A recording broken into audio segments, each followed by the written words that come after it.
NIOS board के class 10th का data entry operation. तो चलिए दोस्तों शुरुआत करते हैं। आज हम पहले चैप्टर के बारे में बात करने वाले हैं, बेसिक्स ऑफ कंप्यूटर के बारे में।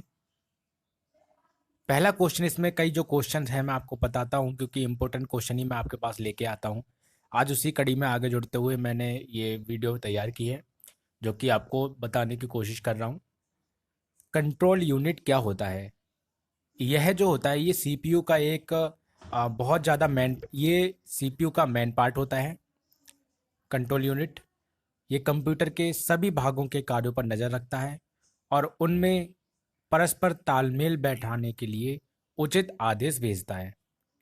इसका सबसे प्रमुख और पहला काम होता है कि जिस प्रोग्राम को हम पालन कराना चाहते हैं यह उसे मेमोरी में से पहले पढ़कर उसका विश्लेषण करता है और फिर उसको पालन कराता है।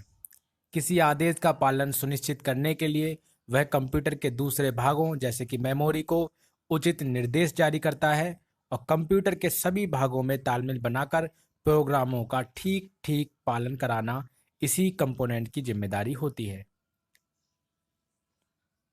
अगले क्वेश्चन पे बढ़ते हैं। Question number second, memory system पर टिप्पणी कीजिए। तो एक मेमोरी जो है वो एक इंसानी दिमाग की तरह ही होता है। इसका मतलब डेटा और इंस्ट्रक्शन स्टोर करने के लिए होता है।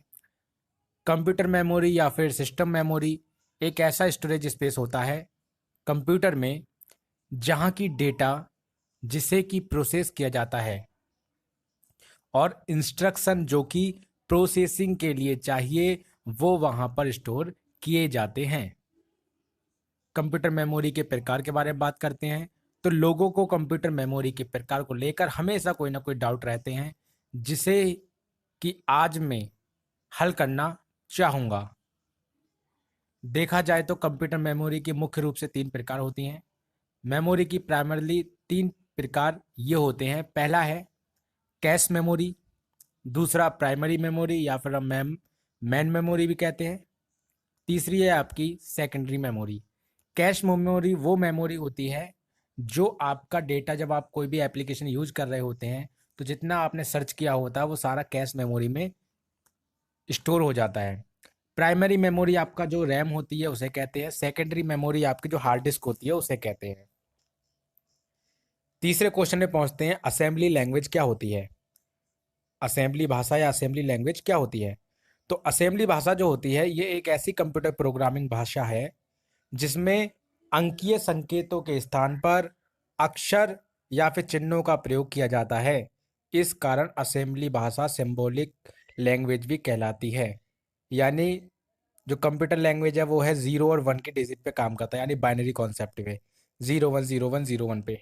ठीक है, और यहाँ पर क्या है, उस भाषा को समझना बहुत कठिन है इसलिए यहाँ पर एक असेंबली भाषा बना दी गई जिसमें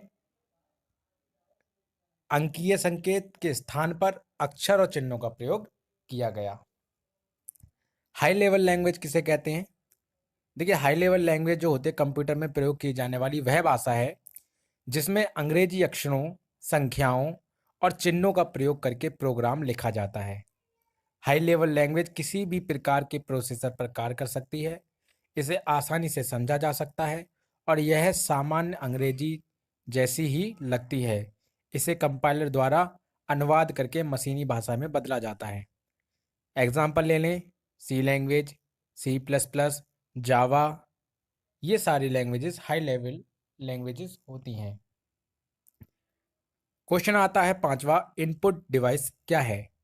तो इनपुट डिवाइस एक इलेक्ट्रॉनिक डिवाइस है। यह कंप्यूटर का एक पार्ट है। हम जिस किसी भी डिवाइस के द्वारा कंप्यूटर या पर्सनल कंप्यूटर में कुछ भी इनपुट करते हैं उसे इनपुट डिवाइस कहा जाता है। इसके कुछ उदाहरण हैं जैसे कि कीबोर्ड, कीबोर्ड पे टाइपिंग करते हैं, माउस, माउस को क्लिक करते हैं, स्कैनर, स्कैनर से स्कैन करते हैं, माइक्रोफोन, माइक्रोफोन से बोलते हैं, लाइट पेन, लाइट पेन को आप डिजिटल पैड पे यूज़ करते हैं। इन सभी इनपुट डिवाइस से हम कंप्यूटर के अंदर कुछ ना कुछ इनपुट करते हैं। क्वेश्चन 6, आउटपुट डिवाइस किसे कहते हैं?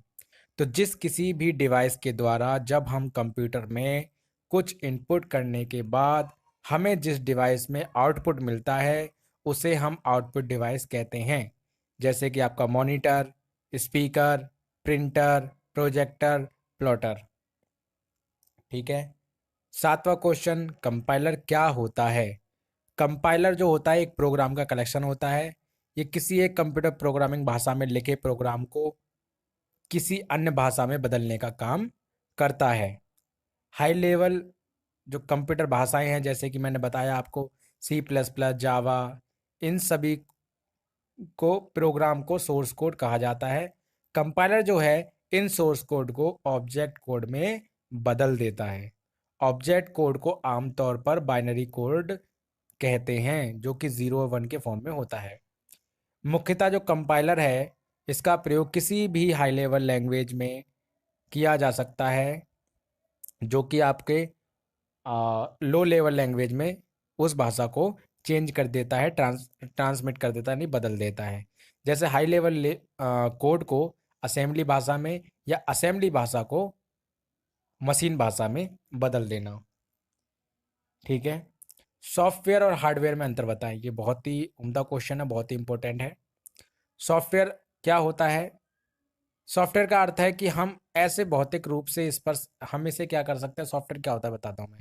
हम जितने भी एप्लीकेशन यूज़ करते हैं जो हमारे मोबाइल के अंदर इंस्टॉल होते हैं या फिर हमारे कंप्यूटर के अंदर जो इंस्टॉल होते हैं, जितने भी एप्लीकेशन, चाहे वो आपका एम एस वर्ड हुआ, एम एस पेंट हुआ, गेम हुई, और आपका म्यूजिक प्लेयर हुआ, वीएलसी मीडिया प्लेयर हुआ, कुछ भी आपका वो हुआ, वो एक सॉफ्टवेयर होता है जो कि आपको मॉनिटर पे शो होता है, अंदर दिखाई देता है।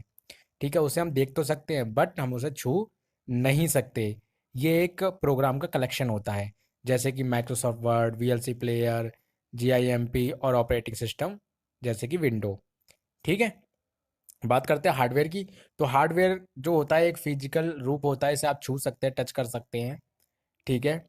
और अगर एग्जांपल की बात करें तो जैसे माउस हो गया, कीबोर्ड हो गया, जॉयस्टिक हो गई, मॉनिटर हो गया, प्रिंटर हो गया, सीपीयू हो गया, ये सभी क्या है आपके हार्डवेयर हैं। अगर सरल शब्दों में कहें तो हम कह सकते हैं हम इसे भौतिक रूप से आसानी से देख, छू और महसूस कर सकते हैं। ठीक है। सो थैंक यू फ्रेंड्स, मुझे उम्मीद है कि आपको बिल्कुल समझ में आया होगा। और अभी तक आपने चैनल को अगर सब्सक्राइब नहीं किया है तो प्लीज़ सब्सक्राइब कर लीजिए, क्योंकि अगर चैनल को अभी आप सब्सक्राइब कर लेते हैं तो आपके पास सारी अपडेट्स लगातार आती रहेंगी, आप कोई भी अपडेट मिस नहीं करेंगे। So thank you for